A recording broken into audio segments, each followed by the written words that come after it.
Please video nama lalaan olina TikTok nama scroll gochaan olina YouTube nama lalaan olina TikTok nama repost comment like tap godha kana gochaa hin olina please ofii keessanii of fayyada bilbila keessan bilbil qarshii 20 bittanii video TikTok qofa laalaa hin olina TikTok nama qofa like gochaa hin olina comment nama dubbisaa comment nama barreessaa qofa hin olina xiqqaatu dollar takkasuu taate guyyaatti bilbila keessan irraa bu'aa tokko buufachuudha qabdan jechuudha please channel kee kana subscribe godha like video sans like gochuudhaan eegalaa sinin jedha step dhaan isin targisiisa video tan hanga xumuraatti daawwadhaa sinin jedha amma kallattumaan gara videotti sin dabarsa. Kanaaf ka websiteonni lamaan amma asitti argaa jirtan kana jechuudha. Inni tokko That Service jedhama, inni tokko Upwork Earning jedhama. Inni guddaan isinitti argisiisuu hedduu ka isa kana emailii tokkoon ala banuu hin dandeessan baay'ee ulfaataadha inni kun yoo sinin jedhu accountii lamaan isin seensisuu hin danda'u jechuudha bilbila tokko irratti emailii takka al takka yoo qabate yookiin yeroo takka yoo qabate jechuudha irra deebiidhaan kan biraa isin galmeessu bilbila keessa illee online qabataa jechaadha. Kanaaf isa kana isin targisa inni kun akka galmooftanii just yeroo isin galmooftan $2 qarshii Itoophiyaa gara qarshii 350 ka ta'u bilisaan isiniif kenna yeroo jalqabaatiif yeroo galmooftan sana booda hojiilee achi keessa jiran daily guyyaadhaan kan argattan ta'a jechuudha. Kanaaf aappii kana amma yeroo jalqabaaf yoo bantan ka aappicha kana haala kanaan irratti kilik gootanii ni bantu. Yeroo bantan ka fuula kana fakkaatu interfeesii kanatti isinii dhufa ammaan tana kaa isin maal gootanii termisii fi privacy policy isaa eeyyama kennuudha qabdan jechaadha. Haala kanaan sana booda Google keessan Google account yookiin Gmail keessaniin wal qabsiistu jechuudha. Google continue with Google ka jedhu kanarratti kilik nu gootu al takka Googleewwan bilbila keessan irraa qabdan takka takkaan guutuusaa isinii fida jechuudha yeroo kana. Haala margitaniin ka emailiiwwan baay'eedha kan anin bilbila kiyyarraa qabu haala kanaan ka kasini fidu anammaas keessaa Google account kiyya isa jalqabaa kananiin filadha. Sana booda haala kanaan naa fida continue as Isaaq jedha.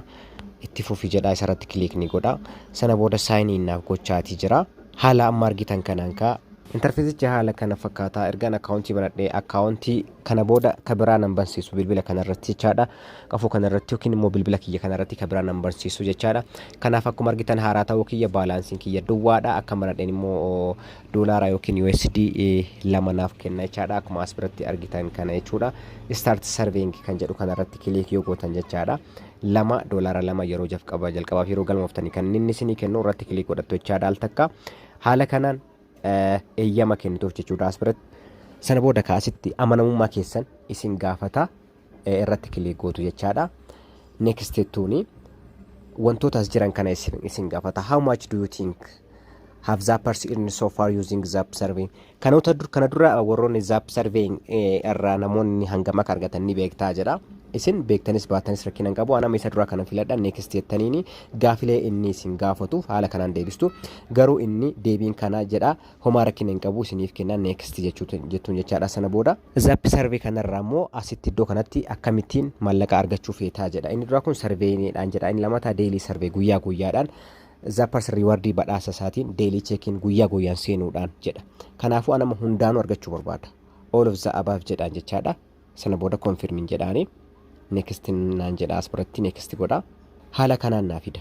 Amma ka iddoo kun what options do you think are available to cash out in Zap survey karaa kamiin kanatti baafachuudhaaf fiitu jedha. Karaalee hedduutu jira jechuudha. Karaa kamiin ka Zap survey kana accountii kan kee irratti maallaqni akka sii galu karaa kamiin deposit kan kee yookiin immoo kana sitti hojjette sana eessaan baafachuu barbaadda jedha. Kanaaf ka amma haaluma gartan kanaan ka karaalee ittiin maallaqa galfattan kanaan hundumaa filadhee jira kan naa ta'een galfadha jechaadha. Achi booda confirming jaanii haala kanaan ka naa fida kashii kiyya fudhadheeti jira jechuudha $2 profile survey akkasuma kashii argadheeti jira jechaadha. Amma gara surveytti deema jechuudha explore Zap service jedha gara surveytti deemu interfeesiin kiyya kan duraa sun USDT yookiin $2 naaf kenneeti jira jechaadha. Kanaaf ka haala margitan kanaan accountiin kiyya inni dura duwwaa ture yeroon banadhu isinitti argisiiseetiin jira duwwaa ture jechuudha. Amma baalaansiin kiyya $2 yookiin USD 2 kan qabu jechuudha. Kanaaf kana fakkaata steepiin itti aanu maal inni steepiiwwan itti aanu karaawwan dura isiniin jedhe san kallattiilee shaniin jechuudha. Sarveewwan 5tu jira. Sarveewwan 5 kana raawwachuudhaan kan argattan jechaadha. Kunoo guyyoota haala kanaan tartiibaan inni kan isiniif kennu jechaadha. Hojiiwwan biroos baay'eetu jira. Daily check iniidhaan jechuudha duwwaa qabxii duwwaa tokko duwwaa qabxii duwwaa lama duwwaa qabxii duwwaa sadii guyyaa guyyaadhaan isiniif dabalaatii kan deemu jechuudha. Xiqqoo fakkaata garuu isa reyaalitii fi isa dhugaa waan ta'eef doolaara kana kaffala jechuudha. Fakkeenyaaf kan guyyaa calqabaa kanaan kileem haa godhu duwwaa qabxii duwwaa tokko USDT jechaadha. Ishee guyyaa duraa tana kaa kileem yoon godhe iddoo kanatti naaf fida akkuma argitan jechaadha. Baalaansiin kiyyaa amma dabaleeti jira lama qabxii duwwaa tokko naaf ta'e jira. Day waan jechuudha. Guyyaa jalqabaatii kunoo kileem godhee fudhadheetiin jira jechaadha. USDT sa'aatii 10 booda ammas naaf dhufa jechaadha. Sa'aatii 10 fi daqiiqaa 22 booda kileem nin godha. Guyyaawwan itti haala kanaan asii achi tartiibaan kan adeeman ta'a deelii cheekiin gochuu qabdan jechuudha. Sarveewwan as keessa jiran tokko isaatiin yoo dalagdan kan isiniif hojjetu ta'a baalaansii keessan always asitti isiniif lakkaa'a jechaadha. Sarveewwan immoo yookiin immoo gaafilee fi ajajoota inni isin ajaju as biratti kan guutan jechuudha. Kunoo best match service dha take service kan jedhu jira as biratti karaa kanaanii kan isin guutan jechuudha. Iddoo kanammoo kan jiru badhaasota jechuudha. Badhaasota inni isiniif kennudha jechaadha. Iddoo kanarratti kilikii yoo gootan badhaasawwan keessan kan gara fuulduraatti dhufu daily check-iniidhaan yeroo hunda seenuudhaan hordofuudhaan waan kana hojjechuudhaan jechuudha. Baay'ee yeroo isin seentan seenuudhaan baay'ee namoota tokko banataniitu waan banateef naa lakkaa jedhanii waan ta'aniif isaan xiyyeeffannaa daily check-in yookiin immoo guyyaa guyyaan seentanii kan isin check gootan hojiilee isiniif kenname kan isin hojjetaniin doolaara isinii dabalaa kan deeman jechuudha. Kanaaf kashaawutii keessan immoo asiin baafachuu dandeessanii iddoo kana dhuftanii karaalee kanneen baafachuu dandeessan jechuudha. Doolaara 10 yookiin immoo USD 10 yoo geettan ni baafattu jechuudha. Amma doolaara 2 kan isin qabdan fakkeenyaaf karaa PayPal-tiin baasuu yoo barbaade PayPal kiyyarratti dhaheete jechuudha. Doolaara 7.99 tunaaf jechuudha. Lama waan qabuuf 10 keessaa jechaadha.